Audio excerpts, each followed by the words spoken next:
एक दिन हरीश नाम का एक आदमी झूमते गाते हुए जंगल की तरफ जा रहा था।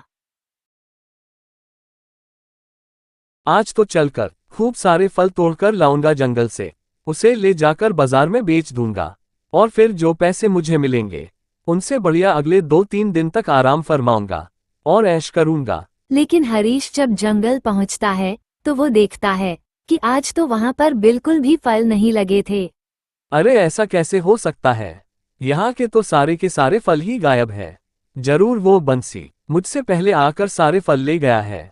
ये बंसी कोई भी मौका नहीं छोड़ता है मुझे परेशान करने का। हरीश उदास हो जाता है और वापस घर आने के लिए मुड़ जाता है, लेकिन तभी उसके मन में एक विचार आता है। अरे हाँ, वो बंसी यहाँ के फल ले गया है, लेकिन जंगल के अंदर तो और भी बहुत से पेड़ हैं ना, और कोई भी जंगल के इतने अंदर तो जाता नहीं है, तो वो बंसी भी नहीं गया होगा। तो क्यों ना मैं अंदर जाकर फल तोड़ता हूँ। इतना सोचकर हरीश घने जंगल में अंदर की तरफ चलना शुरू कर देता है। कुछ देर चलने के बाद हरीश को बहुत सारे फल के पेड़ दिखते हैं। उन्हें देखकर वो खुद से कहता है, अरे मैं तो चलते चलते बहुत अंदर तक आ गया हूँ, लेकिन कम से कम मेरा यहाँ आना सफल तो हुआ। अब जल्दी से यह फल तोड़ लेता हूँ और यहाँ से निकलता हूँ। जंगल बहुत ही घना लग रहा है, कहीं कोई जंगली जानवर न मिल जाए। हरीश जल्दी जल्दी फल तोड़ने लगता है, लेकिन जिस पेड़ पर चढ़कर वो फल तोड़ रहा था उसी पर एक भूतिया बैठी हुई थी। वो हरीश को देखकर जोर से चिल्लाती है। हरीश भी उसे देखकर और उसके चीख सुनकर हड़बड़ा जाता है और जमीन पर गिर जाता है। हरीश फिर से उठकर खड़ा होता है और हिम्मत करके दोबारा पेड़ पर चढ़ने की कोशिश करता है, लेकिन वो छोटी चुड़ैल पेड़ से नीचे उतर आती है और हरीश को घूरने लगती है। उसे देखकर हरीश अपने सारे फल वहीं छोड़कर भाग खड़ा होता है। हरीश भागता हुआ वापस गांव पहुंचता है। उसकी ऐसी हालत देखकर सभी गांव वाले हैरान हो जाते हैं।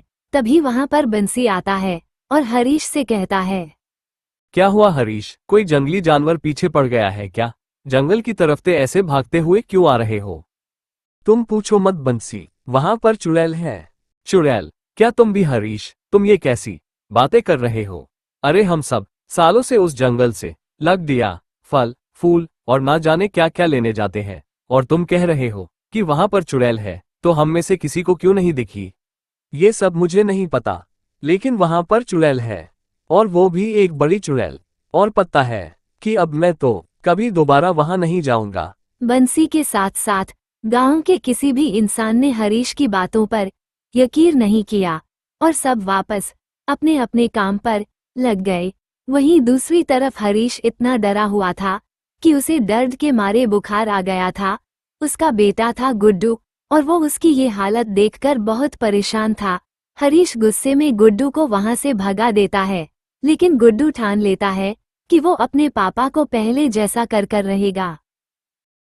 अब तो मैं खुद उस जंगल के अंदर जाऊंगा और पता करूंगा कि यहाँ पर कोई चुड़ैल है या नहीं।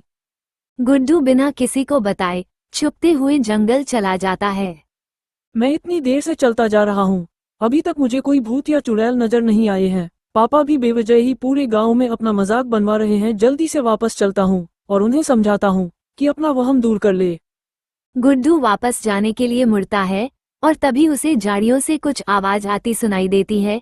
वो झाड़ियों के पास जाकर देखता है तो वहां पर उसे एक भूतिया चुड़ैल नजर आता है। उसे देखकर गुड्डू डर के मारे बेहाल हो जाता है। गुड्डू ने आव न देखा और नताव और वहां से भागने लगता है। वो एक बार भी पीछे मुड़कर नहीं देखता है और सीधा वापस गांव पहुंचकर ही सांस लेता है। उसके ऐसी हालत देखकर गांव वाले हैरान हो जाते हैं। अरे क्या बात है गुड्डू, अब तुम्हें क्या हो गया है? तुमने भी कोई भूत चुड़ैल देख लिया है क्या? अरे काका हंसो मत, पापा सही कह रहे थे। वहाँ उस घने जंगल में सच में एक भूत है। मैंने खुद उसे अपनी आंखों से देखा है। कोई भी गुड्डू की बात पर यकीन नहीं करता है और गुड्डू उदास होकर अपने घर वापस आ जाता है। घर आकर वो देखता है कि बंसी हरीश से मिलने आया था। नमस्ते बंसी काका। नमस्ते गुड्डू बेटा, कहाँ घूम रहे हो? जरा अपने पापा के पास बैठो, उनका ख्याल रखो, उन्हें इस वक्त तुम्हारी जरूरत है ना। इतना कहकर बंसी वहां से चला गया और गुड्डू का जवाब सुनने के लिए भी नहीं रुका। गुड्डू अपने पापा के साथ बातें करने लगा और वहीं दूसरी तरफ बंसी के मन में तो कुछ और ही चल रहा था। ये दोनों बात बेटे पागल हो गए हैं। ना जाने इन्हें कौन से भूत और चुड़ैल नजर आ रहे हैं। मैंने तो बस ये सुना है कि वहां घने जंगल में बहुत कीमती फल लगे हुए हैं। मैं वहां जाकर वो सारे फल इकट्ठा कर लूंगा और बाजार जाकर महंगे महंगे दामों पर बेचूंगा। बंसी बिना किसी को बताए एक बड़ी सी गाड़ी लेकर जंगल पहुंच जाता है।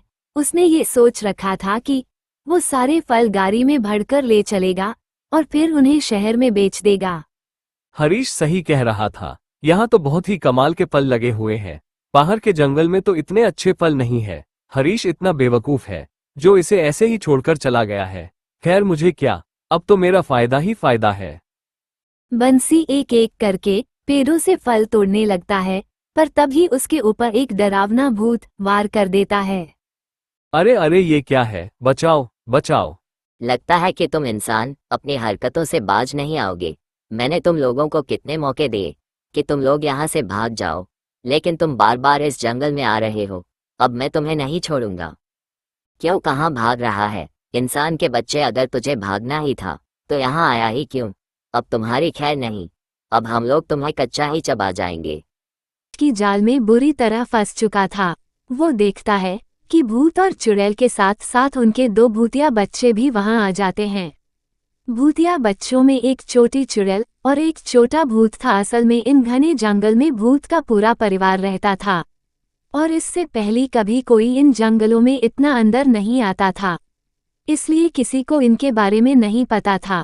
तभी चुड़ैल बंसी को भूत के हवाले कर देती हैं और भूत उसे एक पेड़ पर उल्टा टांग देता है। पेड़ पर ऐसे लटकने के बाद बंसी जोर जोर से रोने लगता है और भूत के परिवार से गिड़गिड़ाते हुए कहता है, अरे अरे मुझे जाने दो। मुझे नहीं पता कि तुम लोग यहाँ रहते हो। अगर मुझे पता होता कि तुम लोग यहाँ रहते हो तो मैं कभी यहाँ नहीं आता। मुझे माफ कर दो, मुझे माफ कर दो।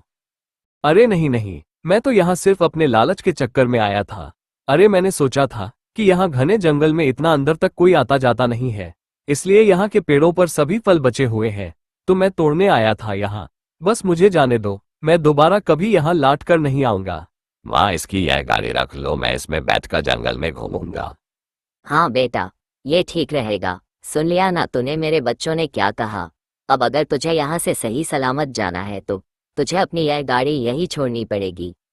बंसी को ये सौदा अच्छा तो बिल्कुल भी नहीं लग रहा था, लेकिन अब बात भी तो उसकी जान पर बनाई थी, इसलिए उसके पास और रास्ता भी कहा था। इसी तरह भूत बंसी को तो छोड़ देता है मगर उसकी गाड़ी रख लेता है। जैसे तैसे दौड़ते भागते बंसी वापस गांव पहुंचता है। उसे अपने किए पर बहुत पछतावा हो रहा था, लेकिन अपनी इस लालच की कहानी वो किसी को सुना भी तो नहीं सकता था।